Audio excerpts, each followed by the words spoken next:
Okay, I started off in the Rakapella system, and I thought I'd just have a float around and explore the outer edges of the galaxy.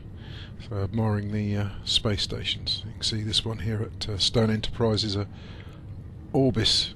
Is it Orbis? No, it's an O'Neill cylinder, but it's got a gravity-driven ring so that it can support an atmosphere and surface life. But didn't bother docking, so off into frame shift to go to my next destination. 4, 3, 2,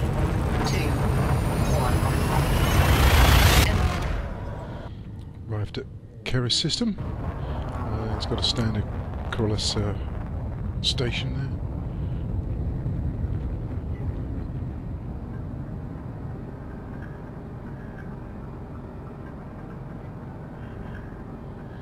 Got a bit closer, contemplating whether or not I would actually dock, and then thought, nah, you know, I'll move on to the next star. I've got plenty of fuel, so stuck it in hyperdrive and off I went.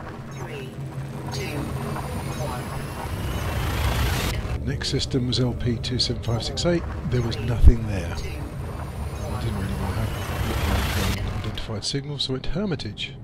They got a sort of a dying red star, leaved a horrible blur on your eyes when you looked at it. That was interesting, but nothing else there, so on to the next star system. 3, 2,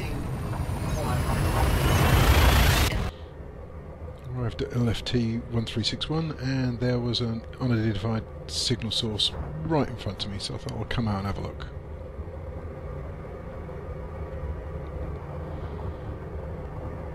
So I dropped out of Super Cruise.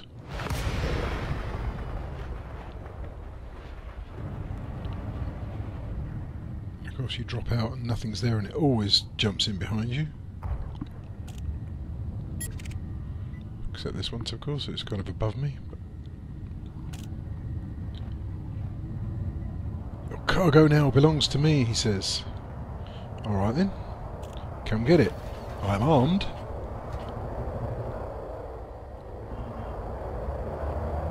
I chose death. He says, so he's going to kill me. And then don't even get to open fire, and he ran away. I mean, what kind of pirates are these? They're just complete chickens.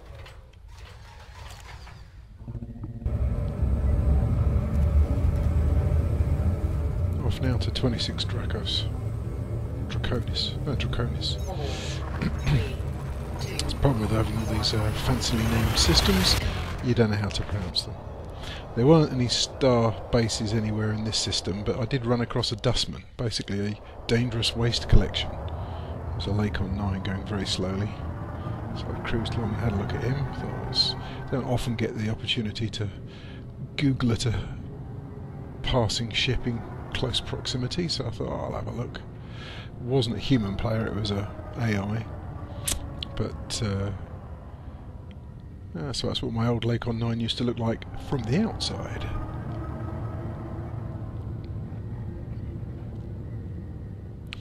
He then offered to take away and clean up my waste. Obviously I didn't have any. Got no cargo at this point. Basically because it gave him a much longer light speed, hyperspace range, so I could jump a lot further.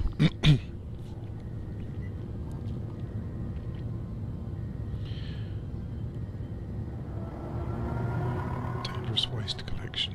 Well, off he goes. Right, time for me to jump.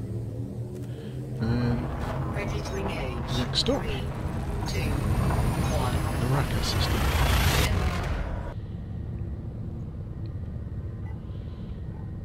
That's another O'Neill, I think. Different configuration again. There all seems to be different configurations. This one's a sort of a double wheel with solar panels and a bulbous docking bay at the top end. Again, I still got plenty of fuel left, so I didn't dock here. Or did I? Yes, I did actually.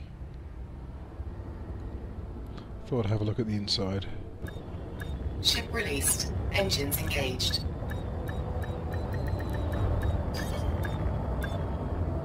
Rise up off the pad and head for the door. flying an anaconda is pretty big, so you've got to have some idea of where you're pointing. Occasionally use the hard points to do that.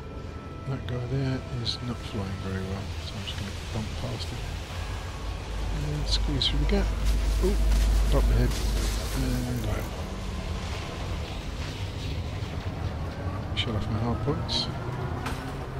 Because otherwise I can't jump to hyperspace. Put a bit of turbo there, just to boost away.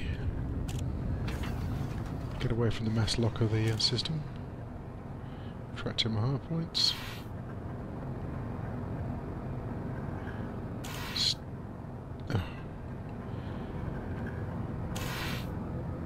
Picked a system just out of range. Right, let's pick somewhere a bit nearer or somewhere in between. I'll whip out my galaxy map. See some of the places we've already visited. So I'm going to go for... Ooh, where's next? DP Draconis.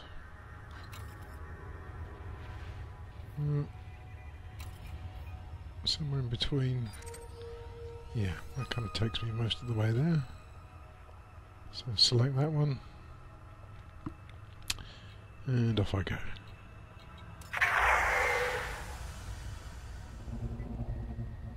Drive charging. Instigate frame shift, get the charge going, point in the right direction. And let's go.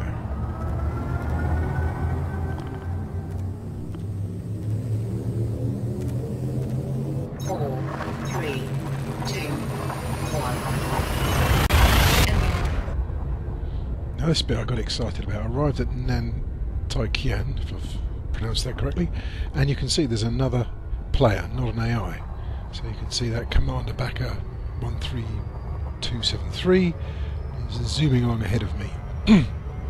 So at this point I put the pedal to the metal to see if I can catch up with him. And of course, as you get nearer to a station, in this case Haypoint, you're supposed to decelerate. And I forgot until it was too late. And obviously once you're past that point, I go flying past him there and zip, gone. So now I have to brake hard and turn steeply. So pulling up to do a full loop round and back on myself to go back to Haypoint Station.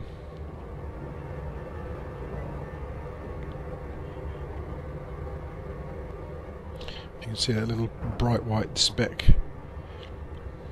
highlighted by a triangle is the other player. Now I think with something between 30,000 and 75,000 players online, I'd bump into more people. But as Douglas Adams said, space is really big. You can't imagine how mind-bogglingly big it really is. Which is why you don't bump into many people. Nope, chasing him down. As you can see, he was virtually there, but obviously a much slower ship than me. Which is why I was actually able to almost catch up with him. Now he's dropped out of Super Cruise, which is why I've lost sight of him, but I know he's gone into Haypoint, so when I get there I should be able to reacquire him on my scanners. Slowing right down now for the last kilometre, and they've got to come up with a better transition for this, because it's just a little bit laggy. Some kind of animation, you know, the stars sort of zipping into focus or blurring or something. We've got another configuration of station. This one's kind of bright white as opposed to orangey looking. It's an Orbis.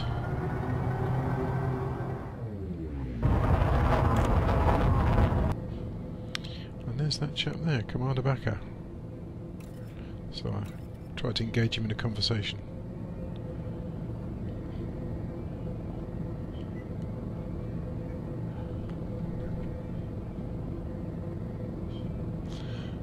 Yep, you're the first human I've seen. And I get no response. He's far too busy docking. So, ask for request to dock, granted. and in I go.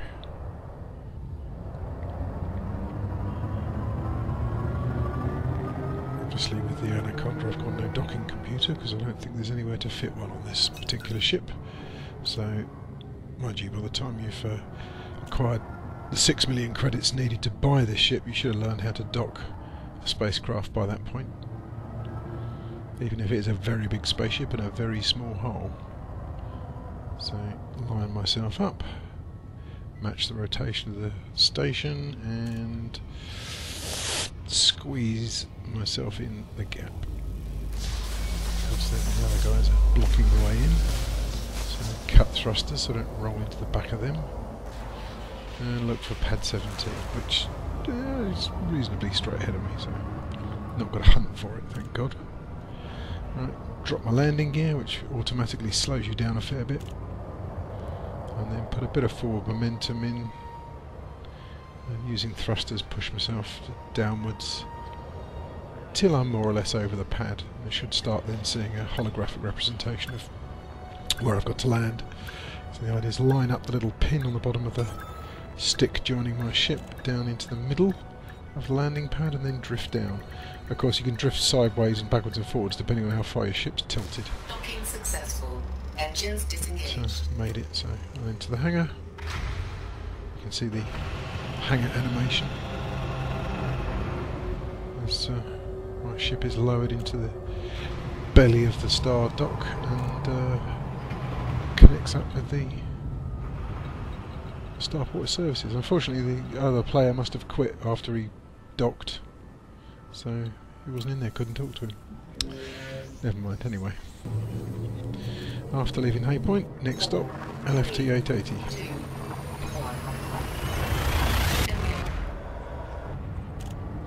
I got interdicted. Somebody pulled me out of Super Cruise to attack me. Pirates again. Let's see if these ones are a bit braver than the last. I've turned off flight assist so I can kind of flip over while I'm still travelling in the same direction. So now I'm kind of heading backwards at speed instead of forwards at speed, but pointing at the other guy. So, yeah, Trinity Anderson. He's a wanted man according to my scanner. So I'll let him have it as soon as he's in range. And your cargo, give it to me, he says. Die now, wretch. So I'll drop his shields practically. Yeah, and he's in trouble. Target shields offline. I have a lot more problem than he thought I was. Oh, he's got no shields, he's running like a pansy. Yeah. Come back here, big chicken.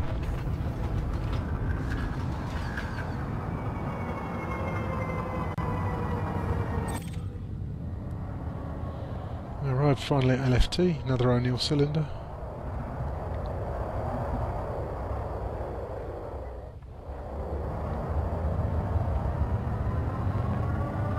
Just cruising towards the station so you can have a look at the configuration. That one reminds me kind of vaguely of a sort of a spaceship from Battlestar Galactica, one of the ragtag fugitive fleet. I'll have a quick look around my ship here. Nice big cabin. Notice the BBC Micro keyboard on that panel there. Love it. Right, charge up my hyperdrive and I'm off to the next system. 4, 3, 2, 1. 1. Draconis. And there was absolutely nothing there, so straight off. Oh, more pirates. Getting interdicted again. Ooh. Let's see if these ones have got bigger pair than the last lot. Detecting hostile scan. Oh, ship scan detected. They're scanning me. Let's see what my cargo is. They'll be sadly disappointed I'm not carrying any. Oh, nope, it's the cops. It's the Hot Fuzz, the intergalactic policemen. Well, the local police from Weird anyway. So could you call them weird policemen? I suppose it would be. Oh, there, go. Well, I suppose I better continue on my way to the actual weird station.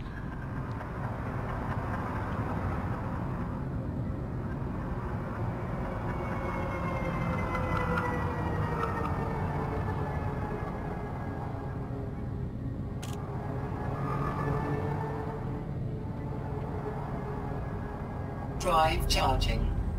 Charge my frame drive and off I go. There we are. See the weird system. We've got another O'Neill cylinder. This one with a double wheel. Looks very pretty.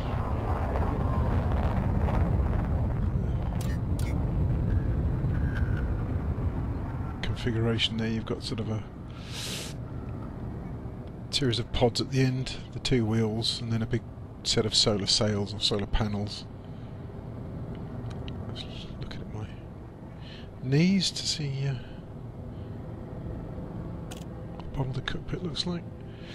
When you drive the Lakon 9, you've got a lot more glass. You can actually see down between your knees when you're landing the thing, which is huge, by the way. It is a lot easier to land, but really you have to fly by wire with the Anaconda because you can't see down below you, it's just too big. On to the next system. 3, 2, 1. So this is the Achort system, which sounds like I sneezed.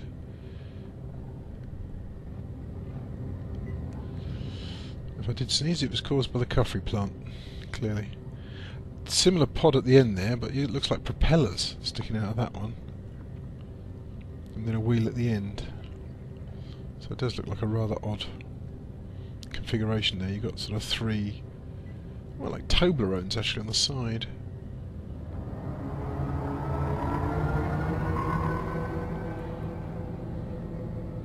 I imagine the idea is that they would be habitats with half Earth gravity. Because they're spinning, but not as much as the outer rim of the wheel. What I'm going to do is fly in through the middle of the wheel and quite close to the ring, so that you can actually see the land mass that's kind of plastered on the inner edge of the ring inside. I don't think I've said about how long the day is in these rings, because obviously you rotate round, so if you've got a dark side, then how long does it stay dark for? I'm guessing not long. Half an hour? Half-hour days. I suppose it'd be alright if you're paid daily.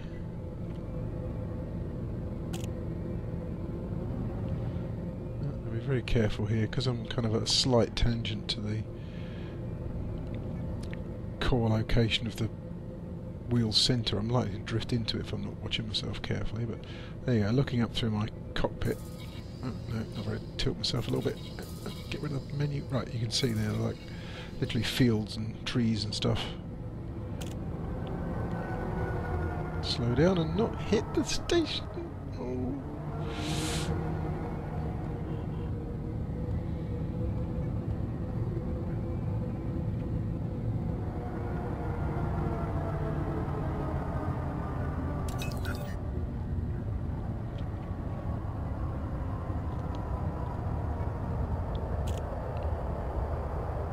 Warning, detecting We're getting hostile scanned by the scan. local cops again.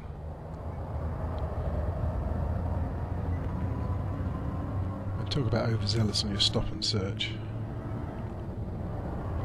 We're done here, move along.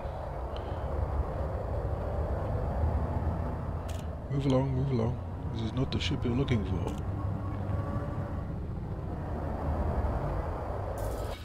And rather embarrassingly, rookie mistake, I went to go in and forgot to ask to dock, so I got told off for trespassing. I had to come out again pretty quick before I got my ship destroyed and wait outside until my authorisation was cleared.